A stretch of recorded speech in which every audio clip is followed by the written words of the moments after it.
to the N to the G to the A-R, T-H-U-R, K to the I to the N to the G to the A-R, T-H-U-R. King Arthur, King Arthur, King Arthur, King Arthur, King Arthur, King Arthur, King Arthur, King Arthur, King Arthur, King Arthur, King Arthur, King Arthur, King Arthur, King Arthur, King Arthur, King Arthur. Hello and welcome to today's episode of Historical Analysis Puppet Theater. Today on our program we take a journey backwards through time to hear an interview with prominent fictional historian Dr. Joanne Adams about an age of chivalry and knighthood, an age that immortalized the legendary character of King Arthur forever. And now, King Arthur and the Matter of Britain, an introduction. Good evening, Dr. Adams, and good evening, viewers. We are here today to discuss the historical phenomenon known as the Matter of Britain. Dr. Adams, could you please start by explaining to our viewers exactly what is meant by the term Matter of Britain? Certainly, and allow me to preface this by thanking you for inviting me to be on your show. The Matter of Britain is the umbrella name for the legendary history of Great Britain. King Arthur is, of course, the central figure of this history, along with his Knights of the Round Table. Knights of the Round Table! Two main aspects of the legend of King Arthur gave it particular success and were the focus of many later authors and scholars. First, the story of Camelot. Camelot. And second, the story of the quest for the Holy Grail. This is the Holy Grail. What is it about the Matter of Britain that makes it worthy of being discussed on this show? The term Britain is at the center of the issue. What constitutes Britain as a location, and who, if anyone, has the right to hold the throne of such a place? Who are the Britons? Well, we all are. We are all Britons, and I am your king. As my colleague R.R. Davies points out in Island Mythologies, the idea of Britain exercised a powerful hold over the medieval mind. It had a depth, a resonance, a precision, and an incontestability which did not belong to its competitors, England, Scotland, Wales.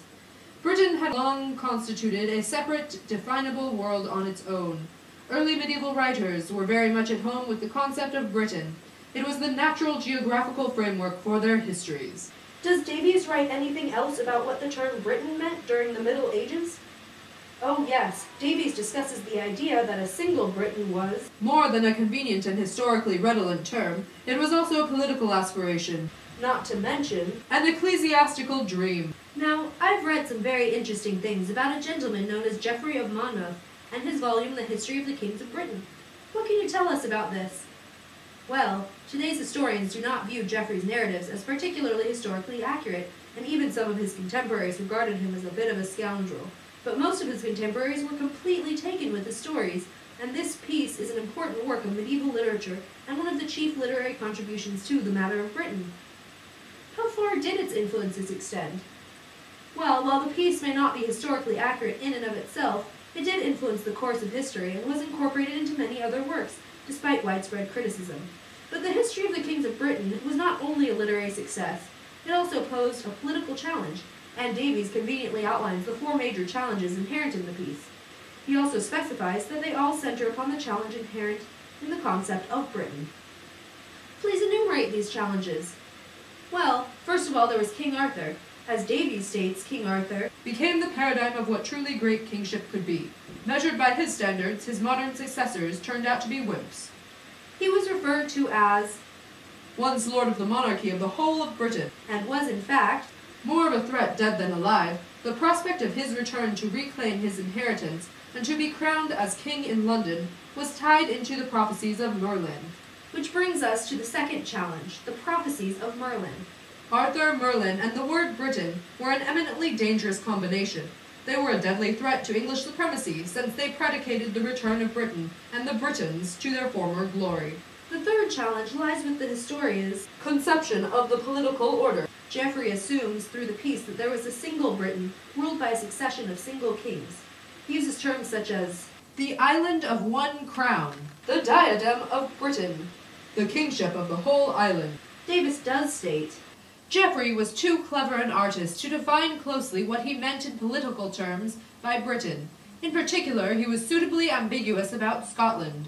But Davies continues by emphasizing that this did not detract from the fact that his central political image was the single monarchy of Britain. The fourth challenge is that Geoffrey did not reach the Romans and the invasion of Julius Caesar, thus forging a link between the Anglo-Saxons and Romans of antiquity, until chapter 54 of his Historia.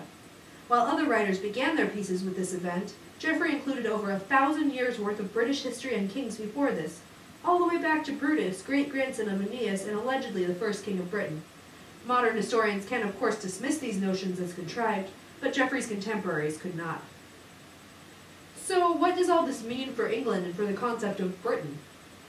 Well, I think that again Davies puts it most articulately. In past-oriented and past-validating societies, control and exploitation of the past are critical to credibility in the present. Basically, this discontinuity between histories was awkward and dangerous. The issue that had to be negotiated is known as the passage of dominion. This refers to taking the history of Britain's past and connecting it to the saga of English victory, which would lead to a future restoration of an Arthurian monarchy of all of Britain. In other words, the English had to become the owners of the British past if their claim to Britain and the reinstitution of Arthur's monarchy was to be legitimized. And did Davies specify how they attempted to do this? Yes, he gives 3 examples. The first is the letter from Edward I to Pope Boniface VIII in May 1301, in which he explains his right as immediate and proper lord of the realm of Scotland. The letter begins with, "A certain valiant and illustrious man of the Trojan race called Brutus," and traversed the centuries until it came to Arthur, king of the Britons and the most renowned of princes. Edward explains further in this letter how Arthur conquered the Scots, and then later about how Alfred and his successors, who were no longer kings of Britain but of England.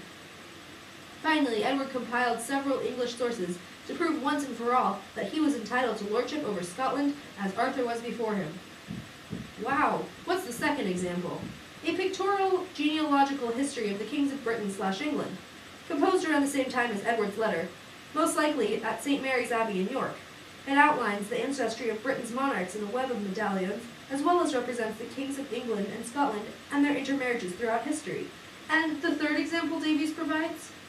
The third example is a manuscript found in the library at All Souls College, Oxford, which was compiled in the early 14th century, and which laid down a similar message to the other 2 artifacts.